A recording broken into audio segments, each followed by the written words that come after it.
Assalamualaikum warahmatullahi wabarakatuh.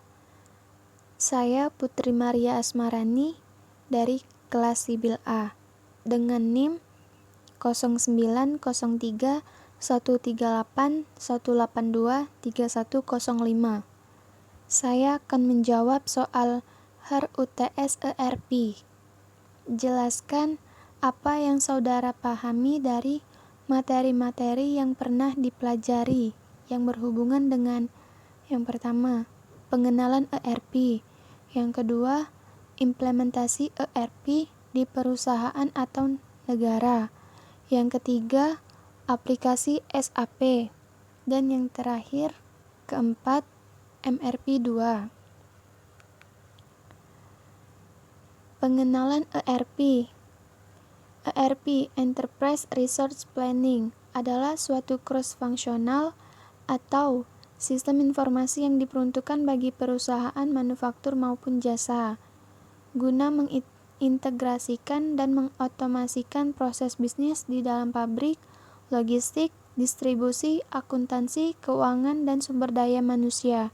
Sistem ERP secara modular biasanya menangani proses manufaktur, logistik, distribusi, persediaan, pengapalan, dan akunting perusahaan, yang artinya bahwa sistem ini akan membantu mengontrol seluruh aktivitas bisnis, seperti penjualan, pengiriman, produksi, manajemen persediaan, manajemen kualitas, dan sumber daya manusia.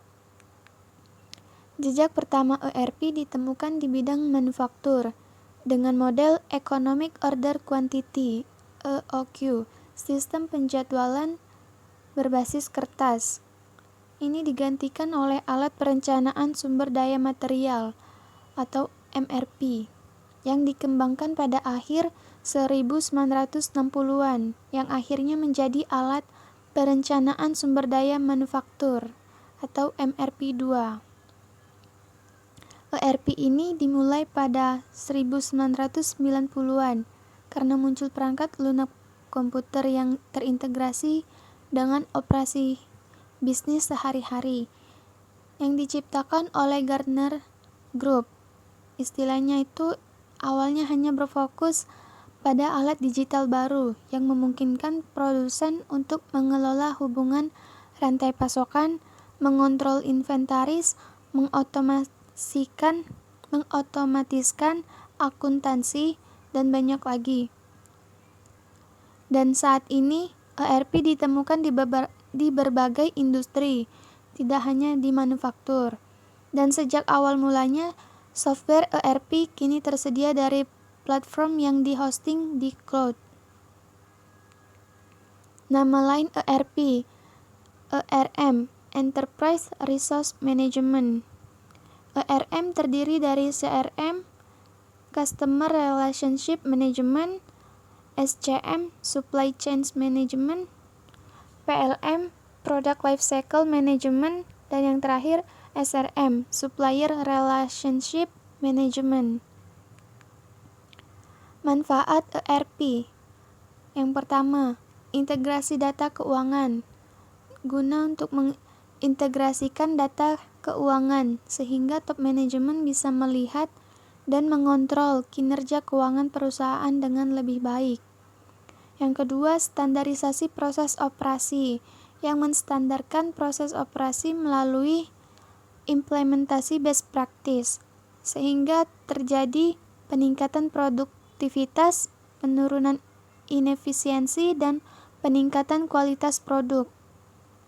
Yang ketiga, standarisasi data dan informasi. Menstandarkan data dan informasi melalui keseragaman pelaporan, terutama untuk perusahaan besar yang biasanya terdiri dari banyak bisnis unit dengan jumlah dan jenis bisnis yang berbeda-beda. Contoh fitur wajib dalam sistem Enterprise Resource Planning atau ERP. Yang pertama, fitur integrasi. ERP akan menganalisis, memantau, dan melakukan tugas berbasis data utama yang diberikan. Melalui data tunggal, sistem ini akan mengolah hasilnya kemudian dibagikan ke platform yang ada dalam sebuah yang ada dalam semua departemen kerja. Hal ini akan memungkinkan tiap divisi bisa berkomunikasi lebih lancar di dalam perusahaan. Fitur yang kedua, fitur otomatisasi. Fitur otomatisasi akan mengurangi kesalahan teknis dari manusia. Data yang sudah paten dan terstruktur akan memperkecil peluang kesalahan yang bisa merugikan bisnis dalam jangka panjang. Yang ketiga, fitur pelaporan. Pada umumnya, fitur ini dibarengi dengan beragam alat dalam dashboard yang mencakup bagian-bagian laporan hasil performa dalam divisi di perusahaan. Sistem dalam ERP akan menyediakan laporan yang lebih rinci sehingga memudahkan dalam evaluasi.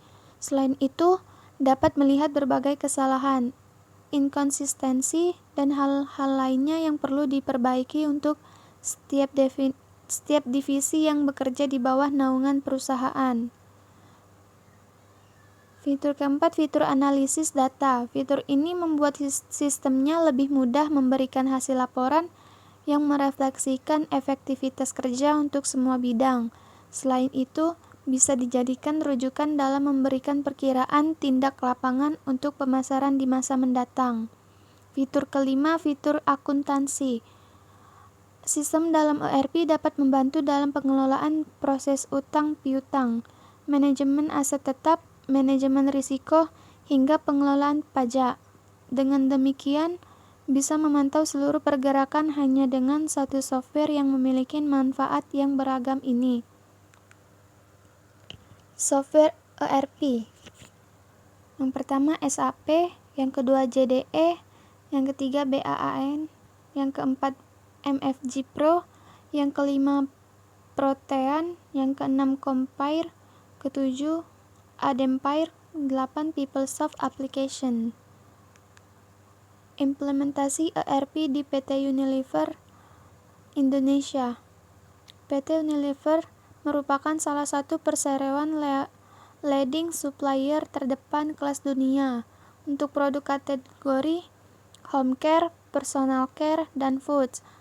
Sebagai perusahaan multinasional yang tersebar lebih dari 80 negara, PT Unilever sangat membutuhkan suatu sistem yang terintegrasi, yang bukan hanya untuk monitoring dari setiap cabang di masing-masing negara, tetapi juga sebagai penentuan kebijakan yang strategis, guna mengoptimalkan proses bisnis baik di area internal maupun lintas fungsi pada setiap unit dalam perseroan.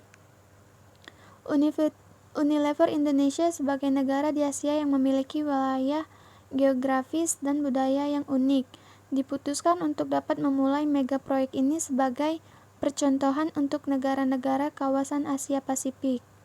Pada Desember 2006, PT memutuskan melakukan implementasi ERP dengan menggunakan SAP R3 sebagai implementasi sistem yang terintegrasi.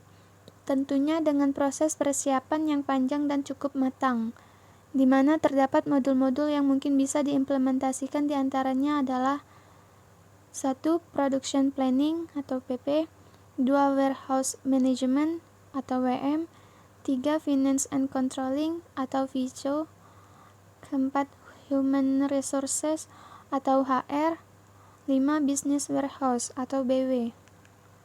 Meskipun waktu go live tidak sesuai dengan target yang telah ditetapkan, namun setiap siklus pengembangan sistem sangat diperhatikan, terutama melibatkan pihak ketiga, third party, yang selektif, yang itu menunjuk PT Accenture sebagai konsultan, serta dengan melibatkan negara-negara yang terlebih dahulu sukses dalam penerapan ERP ini, sekalipun dengan kompleksitas yang cukup tinggi. Pada 12 Februari 2009, Go Live SAP pun dapat tercapai. Keuntungan PT Unilever dengan SAP. Yang pertama, memudahkan perusahaan untuk mengintegrasikan proses bisnis bagi perusahaan besar. Pada sistem SAP, menerapkan balance scorecard.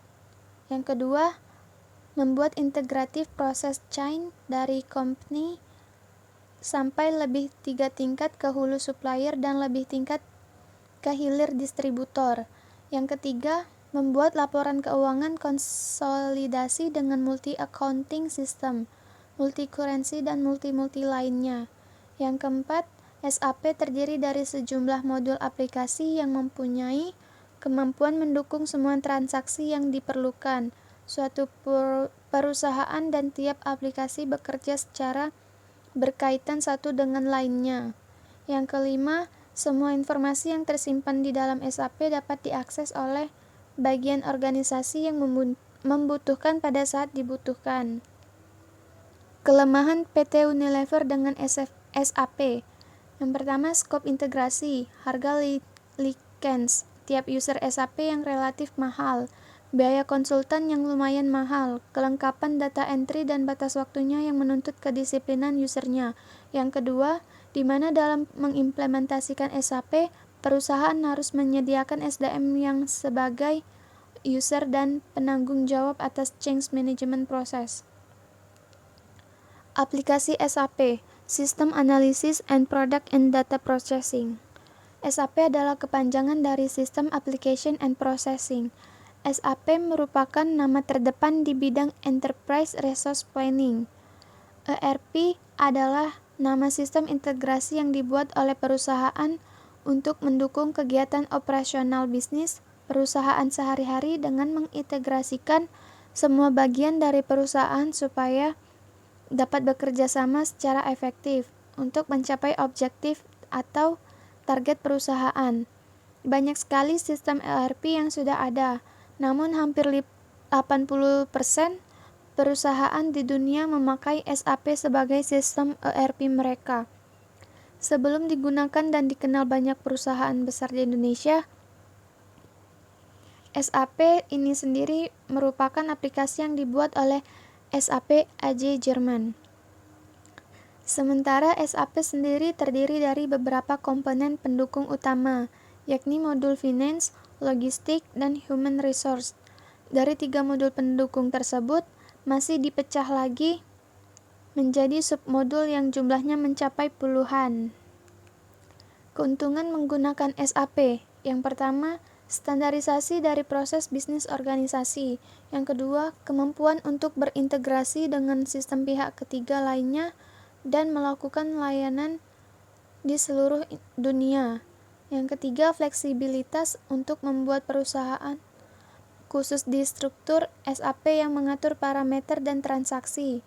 Yang keempat, fitur analitis yang canggih seperti pelaporan dan pengambilan keputusan yang memungkinkan SAP memenuhi kebutuhan berbagai bisnis yang kompleks dan organisasi pemerintahan.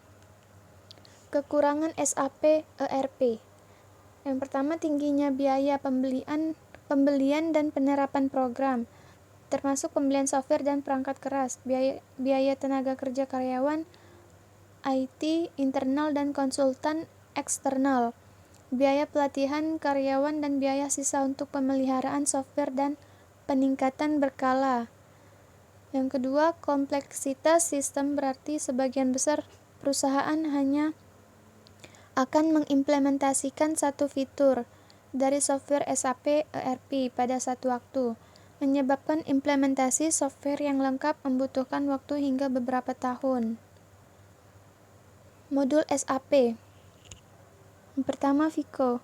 FICO adalah singkatan dari Finance and Control. Modul FICO ini menggabungkan standar akuntansi, manajemen uang kas, ledger umum, konsolidasi yang mana tujuannya untuk membuat laporan keuangan. Akuntansi biaya terdiri dari cost center accounting, analisis keuntungan, dan juga elemen cost accounting. Yang kedua, PP. Modul SAP Indonesia yang banyak digunakan selanjutnya adalah PP, yang merupakan singkatan dari Production Planning. Modul ini berfungsi untuk menjalankan proses perencanaan dan melakukan kontrol terhadap manufaktur di dalam perusahaan.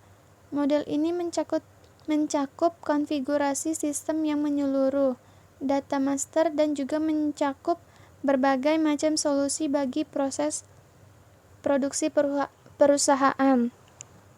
Yang ketiga, MM atau Material Management merupakan modul SAP yang tujuannya adalah membantu proses pembelian atau procurement, serta membantu dalam manajemen inventaris.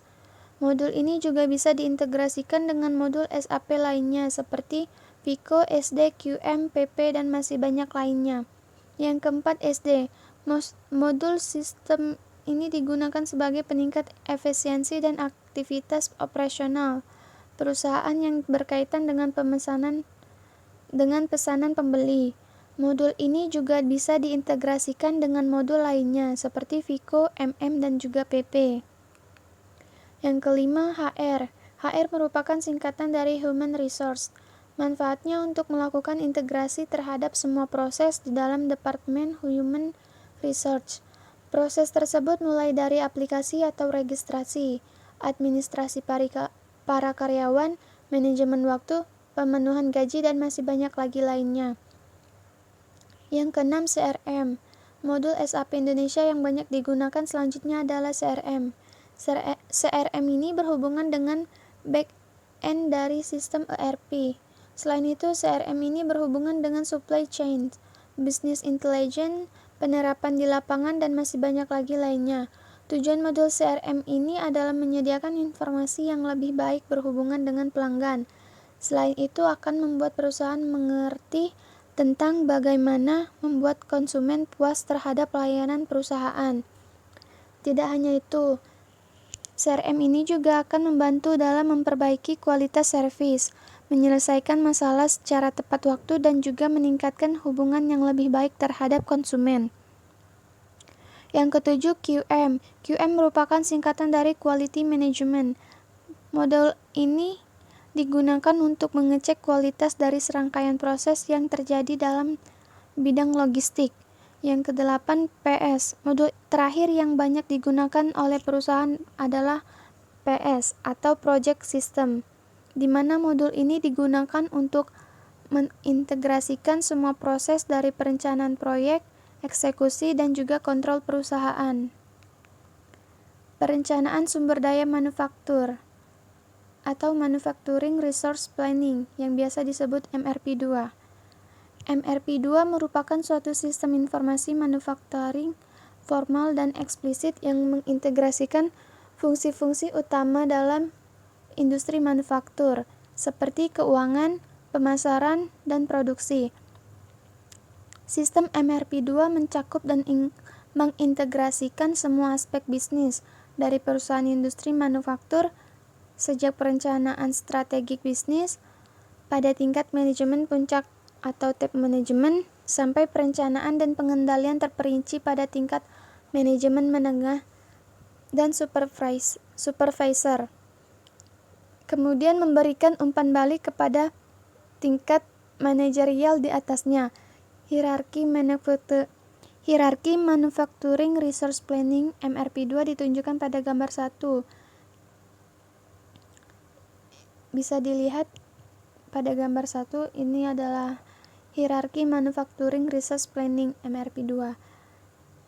Sistem MRP2 berawal dari perencanaan strategik bisnis oleh top manajemen yang berdasarkan data forecasting demand, actual demand dari bagian marketing, serta dapat pula berasal dari isu-isu strategik.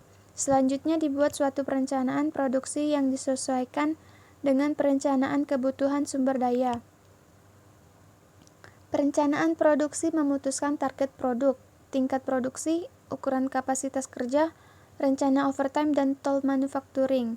Rencana produksi dibuat harus dengan mempertimbangkan keterbatasan kapasitas produksi dengan membuat suatu perencanaan kebutuhan sumber daya yang berkaitan dengan kapasitas fasilitas, perlengkapan, dan tenaga kerjanya. Setelah membuat rencana produksi bagian demand, supply planning membuat jadwal produksi induk atau Master Production Schedule atau MPS dengan menggunakan semua sumber daya yang tersedia. MPS kemudian disesuaikan dengan melakukan Rocket Capacity Planning atau yang bisa disebut RCCP. RCCP meliputi hal-hal berikut. Yang pertama, menentukan kapasitas kerja yang dapat digunakan untuk memenuhi kebutuhan. Yang kedua, mengevaluasi rencana produksi dengan kapasitas yang layak. Yang ketiga, menentukan supplier yang dapat memenuhi kapasitas. Apabila kapasitas tidak mencukupi, maka MPS harus direvisi sesuai dengan keterbatasan kapasitas. Berikutnya dilakukan perencanaan kebutuhan material atau Material Requirement Planning yang berisi data-data bahan yang diperlukan dengan lebih rinci. MRP dapat dikatakan sebagai alat hitung dari perencanaan kapasitas, di mana merupakan proses pengolahan informasi dari input sehingga dihasilkan output yang berupa perintah atau saran. Input meliputi MPS, Bill of Material, Item Master, pesanan dan kebutuhan yang akan dikalkulasi dan diwujudkan sebagai report oleh MRP. Dari MRP akan dihasilkan output yang berupa primary atau order report, action report, dan paging report. Order report merupakan perintah atau saran untuk melakukan pemesanan. Action report merupakan report yang berisi perintah atau saran untuk memaju-mundurkan pemesanan atau menambah-mengurangi jumlah yang dipesan. Sedangkan paging report berisi keterangan tentang penggunaan dari masing-masing item. Dari output akan ada umpan balik ke proses dan juga ke input. Proses umpan balik ini berfungsi untuk memberikan evaluasi terhadap proses dan input, sehingga diperoleh pengendalian inventory yang lebih optimal. MRP sebagai jembatan input dan output ditunjukkan pada gambar 2. Inilah gambar jembatan input dan output MRP. Kemudian perencanaan kebutuhan kapasitas, Capacity Requirement Planning, dilakukan untuk membandingkan pesanan-pesanan produksi yang direncanakan, untuk mengetahui apakah kapasitas yang tersedia itu menjadi kelebihan beban atau overload atau kekurangan underload. CRP merupakan tahap penentuan kapasitas yang dibutuhkan sesuai hasil MRP. Kebutuhan kapasitas akan dibandingkan dengan kapasitas yang dapat digunakan. Modifikasi dilakukan misalnya dengan menambah overtime, merubah urutan produksi, menambah jumlah operator ketika kapasitas yang dapat digunakan tidak dapat mencukupi. Meski telah dilakukan modifikasi, maka perlu dilakukan perubahan MPS. Masalahnya, revisi MPS akan merevisi MRP dan output kebutuhan kapasitas juga berubah.